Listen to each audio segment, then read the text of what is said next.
Assalamualaikum warahmatullahi wabarakatuh.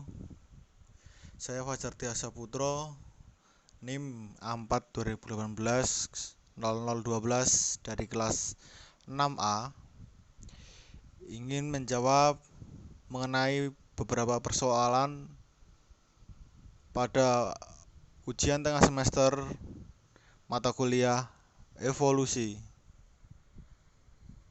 Persoalan yang pertama yaitu beberapa teori evolusi yang tidak sesuai dengan keyakinan kita. Namun mengapa kita sebagai seorang muslim tetap perlu belajar evolusi? Yaitu yang pertama, untuk membuktikan keberadaan Tuhan dan buktinya dengan melihat tanda-tanda alam dan kebesarannya.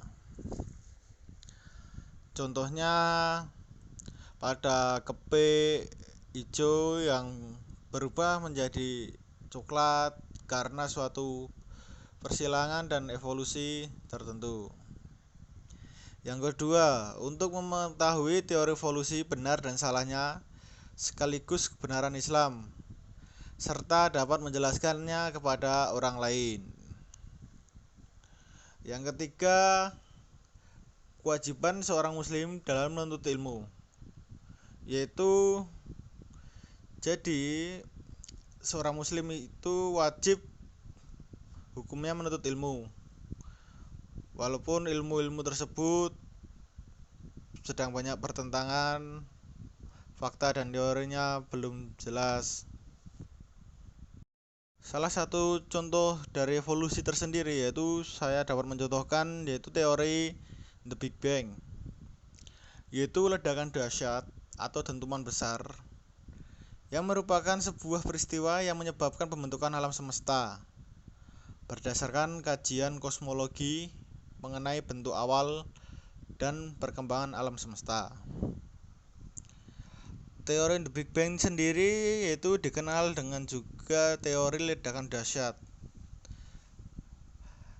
Berdasarkan permodelan ledakan ini, alam semesta awalnya dalam keadaan yang sangat panas dan padat, serta mengembang secara terus-menerus hingga hari ini. Selanjutnya, menurut Roger Penrose, peluang dari semua variabel yang dianggapnya perlu bagi manusia untuk muncul dan hidup di planet bumi, yaitu peluang terjadinya Big Bang adalah 1/10⁻10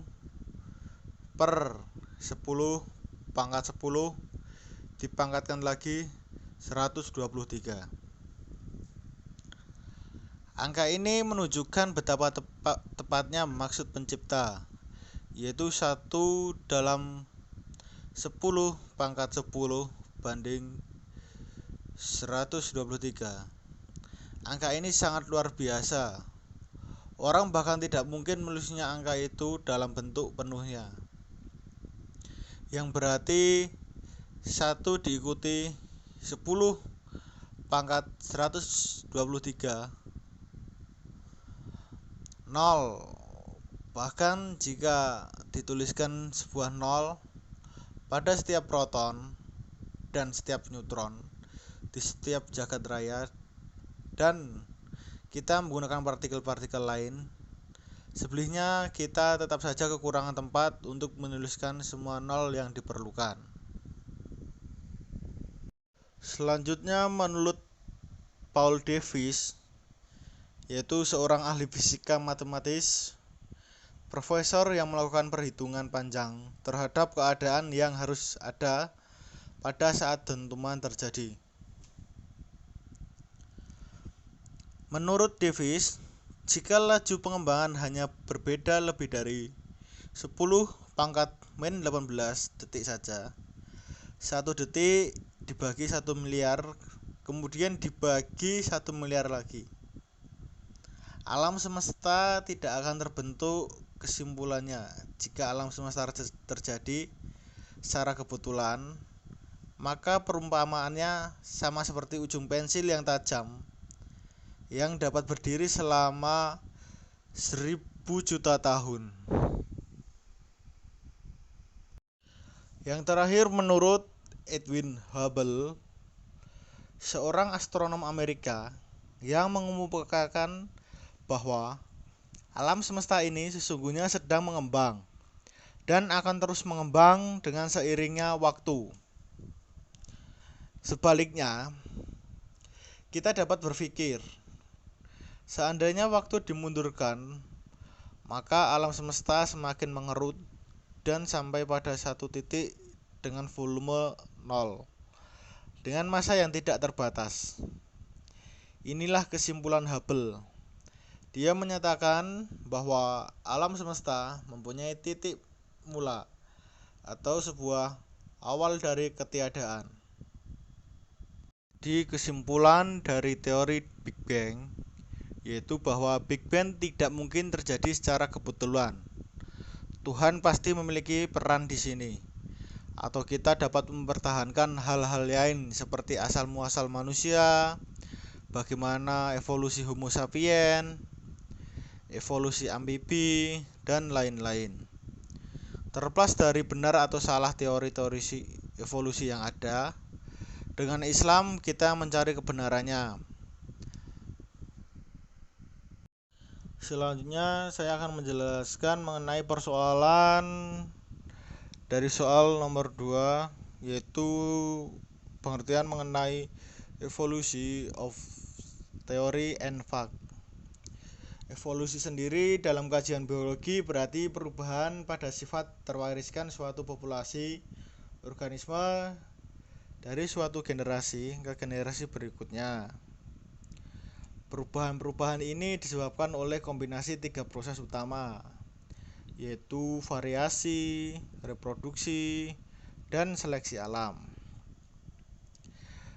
Teori and fact sendiri yaitu pengertiannya yaitu evolusi jugalah merupakan sebuah fakta.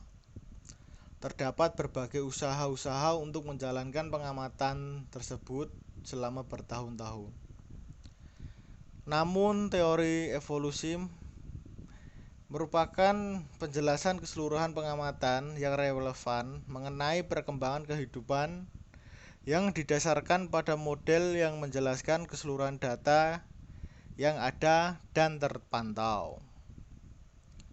Sehingga evolusi bukan hanya merupakan sebuah fakta, tetapi juga merupakan sebuah teori.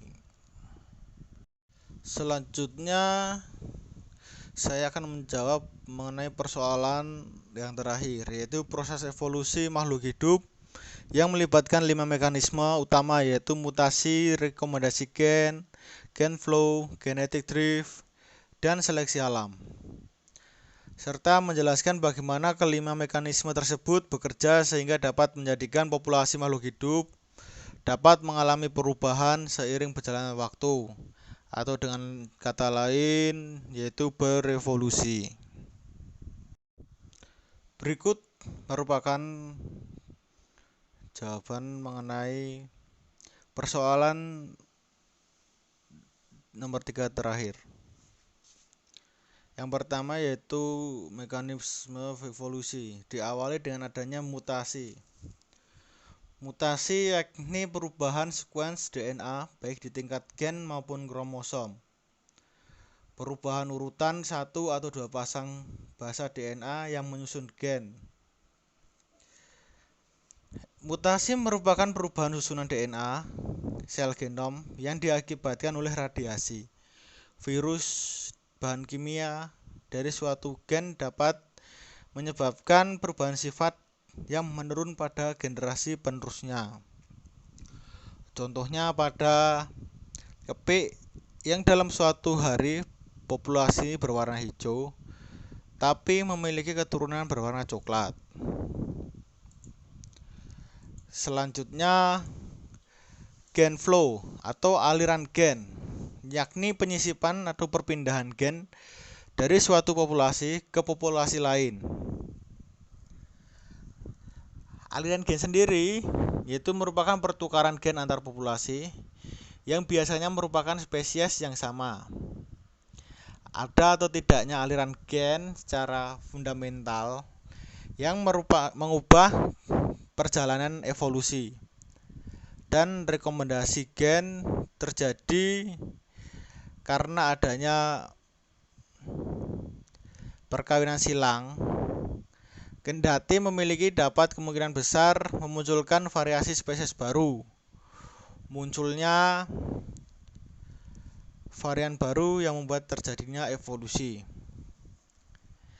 Nomor rekomendasi gen atau perkawinan silang yaitu pembentukan susunan gen baru dengan pemindahan segmen DNA dari suatu sel ke sel yang lain.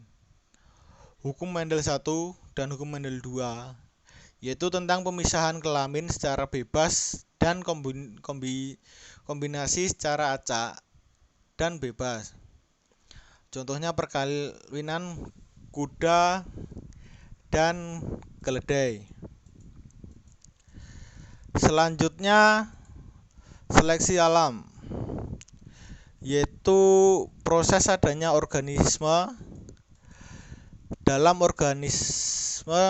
hal kemampuan bertahan hidup dan bereproduksi, serta perbedaan dalam satu atau lebih cirinya. Seleksi alam tersendiri terjadi ketika alel atau kombinasi alel gen yang berbeda membuat suatu organisme lebih dari atau suatu kurang cocok, yaitu mampu bertahan dan berkembang biak dalam lingkungan tertentu. Jika alel mengurangi kebugaran frekuensinya, akan cenderung turun dari suatu generasi ke generasi berikutnya. Selanjutnya, penyimpangan genetik. Penyimpangan genetik sendiri yaitu perubahan jumlah suatu atau lebih sifat alel terwariskan di dalam suatu populasi yang terjadi secara acak. Penyimpangan genetik sendiri yaitu perubahan frekuensi alel dari suatu generasi ke generasi selanjutnya yang terjadi karena peran yang bermain dalam menentukan apakah suatu individu akan bertahan hidup dan bereproduksi. Dalam istilah matematis, alel menjadi subjek sampling error. Akibatnya, bila tidak ada gaya selektif atau gaya selektif relatif rendah, frekuensi alel cenderung menyimpang ke atas atau ke bawah secara acak.